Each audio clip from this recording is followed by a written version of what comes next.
நடிகை சுவலட்சுமி இப்ப என்ன ஒர்க் பண்றாங்க தெரியுமா?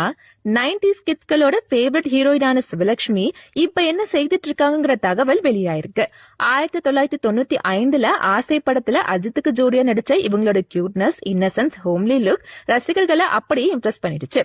மேலும் சினிமாவுக்காக சொந்த பெயரை மாத்திக்க மாட்டேன்னு அடம் பிடிச்சதோட நோ கிளாமர்னு ஸ்ட்ரிக்டா சொல்லிட்டாங்க. இருந்தாலும் அவங்கள தேடி வாய்ப்புகள் குவிஞ்சது. அந்த வகையில கோகுலத்தில் சீதை, லவ் டுடே, நிலாவேவா, தினம்தோறும், பொன்மனம், மாயி, பொட்டு அம்மன், நீ வருவாய் என உள்ளிட்ட நிறைய படங்கள்ல நடிச்சாங்க. அதை தொடர்ந்து 2001ல சன் டிவில டெலிகாஸ்ட் ஆன சூலம் சீரியல்ல இரட்டை வேடங்கள்ல நடிச்சாங்க. இப்படி பீக்ல இருக்கும் போதே 2001ல சயின்டிஸ்டான ஸ்வகாட்டோ பானர்ஜியை கல்யாணம் பண்ணி சினிமாவுக்கு குட் பை சொன்னாங்க. கணவரோட வேலை விஷயமா பல நாடுகளுக்கு ட்ரிப்பும் அடிச்சாங்க. இப்ப கணவர் மற்றும் மகனோட சான் பிரான்சிஸ்கோவில செட்டில் ஆகிட்டாங்க.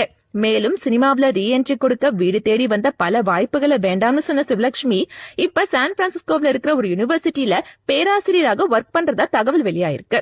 கணவர் சயின்டிஸ்ட், மனைவி பேராசிரியர், நீங்க தான் சூப்பர் குட் ஃபேமிலின்னு கமெண்ட் பண்றாங்க.